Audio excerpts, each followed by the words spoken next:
আজকে আমরা বলছি লেখক, সেই লেখকেরাও সত্য কথা লিখতে ভয় পেল যে মহাপ্রভুর শেষ পর্যন্ত পরিণতি হলো। যারা নিজেদেরকে বৈষ্ণব বলে দাবি করছে সেই সব বৈষ্ণব লেখকরা পর্যন্ত মহাপ্রভুর অন্তিম দশাকে এড়িয়ে গেলেন, লিখতে পারলেন না। কেন?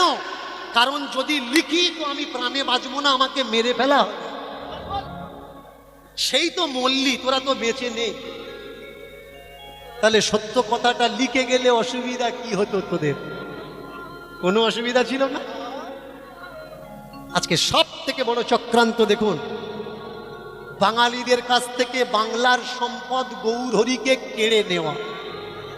অনেকে বলেন যে দীনকৃষ্ণ ঠাকুর তুমি মিথ্যে কথা বলছো। আমি মিথ্যে বলছি না, আই প্রুভ ইউ।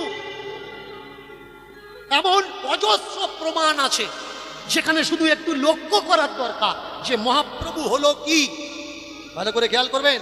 কেউ লিখছে রথযাত্রার সময় নৃত্য করতে করতে পায়ে ঠোকর লাগলো, লেগে ঘা হলো, আর সেই ঘা থেকে মহাপ্রভু মরে গেল। কোথায়? টোটা গোপীনাথে। মহাপ্রভু যদি মরে গেল তাহলে তার সমাধি নেই কেন? একটা মানুষ মরে গেলে তার তো সমাধি হোক বা জ্বালিয়ে দেওয়া হোক, কিছু একটা ডকুমেন্টস প্রুফ থাকবে। আপনার বাবা যদি মরে যায় আপনি বলতে পারবেন না আপনার বাবা মৃত যতক্ষণ পঞ্চায়েত আপনাকে স্ট্যাম্প দিয়ে ডেথ সার্টিফিকেট না দেবে। মহাপ্রভুর এরকম কোনো প্রুফ আছে যে মহাপ্রভুকে পুড়িয়ে দেওয়া হয়েছে বা সমাধি দেওয়া হয়েছে? নেই। এবার কেউ কেউ বললেন মহাপ্রভু নীলাচলে চলে গেছেন। তাহলে মহাপ্রভু যদি নীলাচলে লুকিয়ে চলে গেল, মহাপ্রভু কি কাপুরুষ যে কারোর কাছে কিছু বললো না, লুকিয়ে লুকিয়ে চলে গেল? চলে যাওয়ার কারণটা কি? একটু দিমাগ লাগানো লাগবে শুধু, তাহলে বুঝতে পারবেন যে আমাদের মহাপ্রভুর উপরে কতটা ঝড় এসছে, কতটা যন্ত্রণা এসছে। ভালো করে মন দিয়ে শুনুন, কথাগুলো শোনার প্রয়োজন। কি হলো না, কেউ বলল রথযাত্রা মানে হয়ে গেছে উল্টো রথের আগে মহাপ্রভু জগন্নাথ দর্শনের জন্য মন্দিরে ঢুকেছে, আর জগন্নাথের শরীরে মহাপ্রভু মিল হয়ে গেছে, নীল হয়ে গেছে, মিলিয়ে গেছে। আচ্ছা, জগন্নাথের রথের পরে উল্টো রথের আগে যেখানে মহাপ্রভু মানে জগন্নাথ নেই, জগন্নাথ মন্দির থেকে জগন্নাথ মূর্তি বেরিয়ে গেছে, মাসির বাড়িতে আছে এখন। সরথ, তারপরে উল্টো রথ। সরথের পরে জগন্নাথ কোথায় যায়? মাসির বাড়িতে যায়। তাহলে মাসির বাড়িতে যদি জগন্নাথ গেল, মন্দিরে জগন্নাথ নেই, উল্টো রথের আগে মহাপ্রভু মন্দিরে কাকে প্রণাম করার জন্য ঢুকলেন? এটা কি একটা জোর করে মিথ্যে কথা মাথায় চাপিয়ে দেওয়ার মতো না? আবার বিচার করুন। কোন জায়গায় বিচার করবেন? কেউ কেউ বললেন জগন্নাথের দেহে মিলিয়ে গেছে। ঠিক আছে, মেনে নিলাম জগন্নাথের দেহে মিলিয়ে গেছে। তাহলে কখন মেলালো? বলল বিকেল 11টার সময় উনি ঢুকেছেন মন্দিরে। মন্দিরের দুটো দরজা বন্ধ করে দিয়েছে মন্দিরের পূজারীরা। জীবনে কখনো জগন্নাথ মন্দিরের দরজা বন্ধ হয় না। তাহলে সেদিন কারা জগন্নাথের দরজা বন্ধ করলো? ভিতরে ঢাক ঢোল পিটিয়ে আওয়াজ করা হচ্ছে বন্ধ করে দিয়ে, আর কেউ কেউ দরজার ধারে ছুটে এসে বলছে মহাপ্রভু জগন্নাথে মিলিয়ে যাচ্ছেন। জগন্নাথ সচল আর অচল, একটা ভগবান আর একটা ভগবানের বডিতে মিলিয়ে যাচ্ছে, বড় প্রেমের দৃশ্য। এ তো ভক্তদের দেখার দরকার। হাজার হাজার ভক্ত দরজায় দাঁড়িয়ে আছে, তোমরা দরজা বন্ধ করে দিয়ে কেন বলছো মিলিয়ে যাচ্ছে? খুলে দাও না, তারা দেখুক যে মিলিয়ে যাচ্ছে নাকি তোমরা মিলিয়ে দিচ্ছ। আবার পয়েন্টগুলো লক্ষ্য করবেন, খেয়াল করবেন। ঢুকলো কটার সময়? দুপুর 3টা। দরজা হলো খোলা হলো কটার সময়? রাত্রি 11টা। তাহলে বিকাল 3টে থেকে রাত্রি 11টা ক ঘন্টা লাগে? একটা ভগবান আর একটা ভগবানের সঙ্গে মিলিয়ে যাচ্ছে, কতক্ষণ লাগে মিলিয়ে যেতে? টাইম লাগে? একটা সেকেন্ড লাগে না? চোখ ফেলবেন মিলিয়ে যাবে। তাহলে বিকেল 3টে থেকে নিয়ে রাত 11টা পর্যন্ত এতক্ষণ মেলাতে টাইম লাগলো কেন? এ প্রশ্নের জবাবগুলো কারা দেবে? দীনকৃষ্ণ ঠাকুর জিজ্ঞাসা করেছে মহাপ্রভুর অন্তিম দশা কি হলো? তোমরা বললে দীনকৃষ্ণ ঠাকুর পাখণ্ডী, ধর্ম বিরুদ্ধাচরণ করছে। কেন ভাই? উত্তর দেওয়ার ক্ষমতা নেই। বসো না আমার সামনে, কটা কথা জিজ্ঞাসা করব। আমি অবোধ শিশু, অবোধ শিশুরা প্রশ্ন করতে পারে না। তোমরা তো জাতির জনক, উত্তর দেবে কারা? তোমরাই তো উত্তর দেবে। তোমরা পিছিয়ে যাচ্ছ কেন? কোথায় গেল আমার মহাপ্রভু? কারা কেড়ে নিল আমাদের কাছ থেকে সেই প্রেমের ধন? দুভাই এলো, বাংলা মাতিয়ে দিল।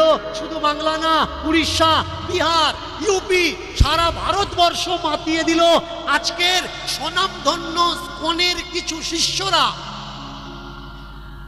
শ্রী শ্রী গুরু প্রভুপাদের নির্দেশে পুরো পৃথিবীতে হরিনাম ছড়িয়ে দিয়েছেন। তাহলে মহাপ্রভুর হরিনাম পুরো পৃথিবী ছড়ালো, কিন্তু যে আনলো এই হরিনাম সে কোথায় গেল? বললে তাকে জানবে কখন? যখন ধর্ম তিনি সাব ইন্সপেক্টর। যদি জানতাম তাহলে কম পয়সায় আসতাম না। এর আগে থেকে প্রোফাইলগুলো চেক করা লাগবে যে এরা কারা। শুধু ও যে গুণী তা না, যে ওকে পৃথিবীর আলো দর্শন করিয়েছে, স্টেজে বসে আছেন তিনি মাস্টার মশাই। মাস্টার কে হয়? জগতের গুরু হয়। এক সময় ছিল এই মাস্টার শব্দ ইংরাজি শব্দ, আমাদের ভারতীয় শব্দ না। আমাদের ভারতীয় শব্দ হচ্ছে গুরুজি। পিতা যদি গুরু হয়, পুত্রের কি পৃথিবীতে কোনো অসুবিধে হয়? কোনো হয় না। এর জন্য প্রত্যেক পিতামাতা, তোমরা যারা এখানে এসেছো বা যারা এখনো পিতামাতা হওনি হবে, বা যারা পিতামাতার লাইনে এখনো লাইন দাওনি দেবে, 1-2 বছরের ভিতরে ঢুকবে, প্রত্যেককে বলছি ভালো বাবা হওয়া কোনো ম্যাটার না। ভালো ছেলে হতে হবে আগে, তবে তুমি ভালো বাবা হতে পারো। আপনারা আমার কীর্তন শুনতে এসেছেন, আপনারা মনে করছেন দীনকৃষ্ণ ঠাকুরকে দেখছি আমরা ধন্য। এটা মিথ্যে কথা। আজকে সব থেকে বড় বিষয় প্রেমের যে আমি আপনাদের দেখছি, আমার জীবন ধন্য। এটা আমার জনম ধন্য যে আমি এখানে এসে আপনাদের মতো ভক্ত দর্শন করছি। কেন? কীর্তন যে কেউ করতে পারে, any man, any place, any time, any day, কীর্তন যে কেউ করতে পারে, কিন্তু শ্রোতা যে কেউ হতে পারে। শ্রোতা হতে গেলে কিছু গুণ থাকতে হবে, তবে শ্রোতা হতে পারে। রুগী হতে গেলে কিচ্ছু লাগে না, উল্টো পাল্টা খাও, রুগী হয়ে যাবে। 2-4 কলম পড়ো, স্ক্রিপ্ট মুখস্থ করো, কীর্তনিয়া হয়ে যাবে। কিন্তু ডাক্তার হতে গেলে লেখাপড়া করো। তেমনি শ্রোতা হতে গেলে পড়াশুনো করা লাগবে। আপনারা বলতে পারেন যে আমরা শ্রোতা পড়াশুনো করব কি করে? করা লাগবে না। আমি দীনকৃষ্ণ ঠাকুর একা কীর্তন করছি, আমার মতো লক্ষ লক্ষ দীনকৃষ্ণ ঠাকুরের কীর্তন আপনারা শুনে রেখেছেন। আমি তো একা, আপনাদের ভিতরে আমার মতো মানুষ লক্ষ লক্ষ ঢুকে আছে। তার মানে আমার থেকে জানকারি আপনাদের অনেক বেশি। আর একটু বুঝিয়ে বলে দিচ্ছি যে শ্রোতা হওয়া কঠিন কেন, ভালো করে মন দিয়ে শুনবেন। মা সরস্বতী, কখনো ভেবেছেন মা দুর্গা তার পায়ের নিচে কে? এই দেখেছেন, অসুরের মতো কথাবার্তা। মা দুর্গার বাহনের নাম কি? একটু কথা বলবেন না। শেয়াল, সিংহ। এই দেখেছো, সিংহের মতো নাম বললে আমি বুঝবো কি করে? একটু গর্জন করে বলো না। এবার মা লক্ষ্মীর বাহন কি? পেঁচা। পেঁচা কাকে বলে? যে কাউকে কিছু দেয় না তাকে পেঁচা। তাই তো? আপনি খেতে গেছেন বা কারোর বাড়িতে ভিক্ষা করতে গেছেন, আপনাকে দূর দূর করে তাড়িয়ে দিল, বেরিয়ে এসে ভিখারি কি বলবে? এদের বাড়ির বউটা পেঁচার মতো, গেলাম কিছু দিল না। তো সরস্বতীর বাহনের নাম কি? শুধু হাঁস নয়, রাজ হংস।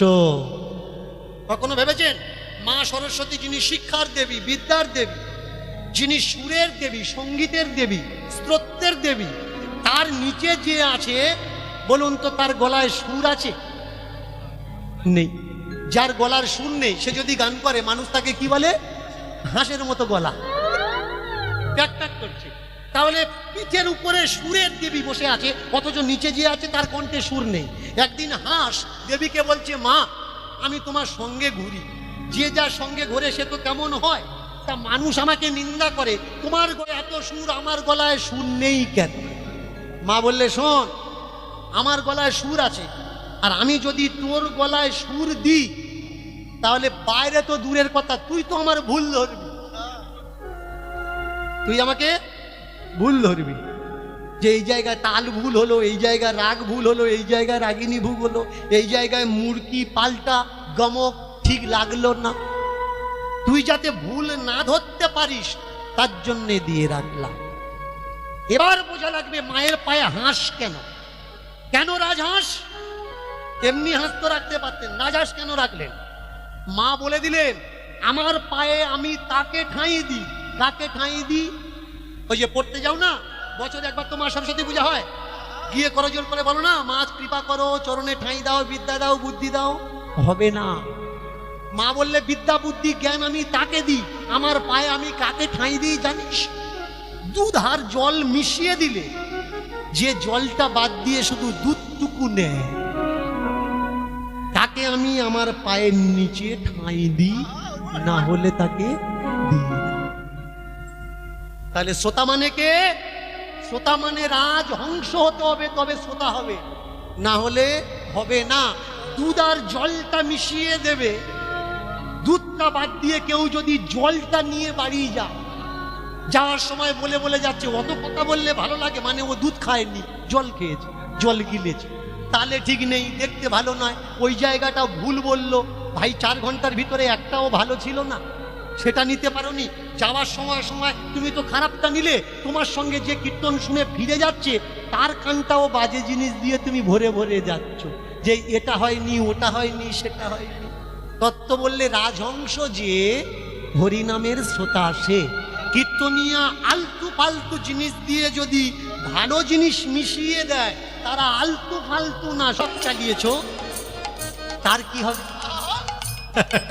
উদ্ধব তার কথাও ভেবে দেখেছে ভগবান। আর একটা ভক্ত আছে, এই ভক্ত এসে দাঁড়িয়েছেন স্বর্গ থেকে, ইন্দ্র মহারাজ, ইন্দ্র দাঁড়িয়েছেন স্বর্গ থেকে এসে, ভগবান এই তাপর যুগে আমার 2 পুত্র, একজন সুখে আর একজন দুঃখে। আমার 2টো পুত্র এই দাপর যুগে আমি দিয়েছি, একজন সুখে মানে পাণ্ডুর, অর্জুন হলো ইন্দ্রের অংশ ঔরসে, আরেকজনকে বলতে পারবেন? অনেকে বলে ঠাকুর আপনি চ্যালেঞ্জ করেন, চ্যালেঞ্জগুলো করবেন না। আমি কথা দিচ্ছি চ্যালেঞ্জ করবো না। আপনারা কেউ অন্তত বলুন যে ইন্দ্রের অংশে আরেকজন পৃথিবীতে কে ছিল? কি বলে দেবো মায়েরা? বলে দেবো? বলবো তো? তো আমি কথা বলছি শুনতে পাচ্ছেন তো? আপনারা কীর্তন শুনছেন তো? মন দিয়ে শুনছেন তো? যারা শুনছেন না জোর করে উলুধ্বনি দিন তো।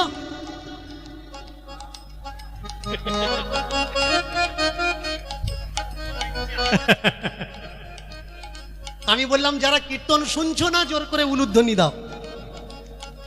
হারিয়ে গেলে হবে না। ভক্তি ভালো, তবে নেচে নেচে প্রসাদের উপরে উঠে যাবে হবে না। লক্ষ্য রাখা লাগবে, এটা প্রসাদ, এটা ঠাকুর, আর এটা আমার নাচ। মদ খাও, ড্যান্স করো ভালো, তার মানে এই নয় যে পাড়ার লোকজনকে তুমি চিনতে পারবে না কে তোমার দাদা কে তোমার কাকা। তুমি ঠাকুর ভাসাতে গেলে সবাই হেঁটে হেঁটে বাড়ি আসছে, আর তোমার 2-3 জন চাগিয়ে নিয়ে আসছে। তোমার মা জিজ্ঞাসা করছে কি হয়েছে রে? বলে আজকের অসুবিধে হয়ে গেছে। এদিনে এদিকে হয় কিনা জানি না, আমাদের ওই সাইডটা খুব হয়। ওরে বাপরে, ঠাকুর বিসর্জন, ঠাকুর বিসর্জন, কিন্তু এই শব্দটা ভাঙলে দেখা যাবে ঠাকুর বিষ অর্জন। ঠাকুরকে পাঠাতে গিয়ে বিষ আমরা অর্জন করে নিলাম। বিসর্জন কি? বিসর্জন আপনার বাড়িতে যদি আপনার শ্বশুর মশাই আসে, শাশুড়ি আসে, আপনি রাত্রির বেলা ডিজে বাজিয়ে বলবেন আপনি বেরোন, আপনি যান, বলবেন রাত্রির বেলা মাইক বাজিয়ে যে আসছে বছর আবার আসবেন, এবছর বেরোন, বলেন না? তাহলে মা দুর্গার বেলা কেন, মা কালীর বেলা কেন ডিজে বাজিয়ে রাত্রির বেলা? তার মানে মা কালী, মা দুর্গা, মা লক্ষ্মী এগুলো মাইনে রাখে না। রাখে কি? যদি রাখতো, যদি তুমি মাকে মা বলে মানতে, কালীকে দুর্গাকে যদি মানতে, তাহলে রাত্রের বেলা কখনো তাড়িয়ে দিতে? তাও মদ খেয়ে। তোমার শ্বশুর যদি আগে তুমি বলবে আবার দেখা হবে, আবার দেখা হবে, সেদিন তো তুমি মদ খাবে না। তোমার যদি পরম আত্মীয় তোমার বাড়ি আসে, বাড়ি থেকে চলে যায়, সেদিন তুমি মদ খেয়ে আগিয়ে দিতে যাবে? তাহলে এ অত্যাচার কেন? হিন্দু ধর্মের সর্বনাশ। অন্য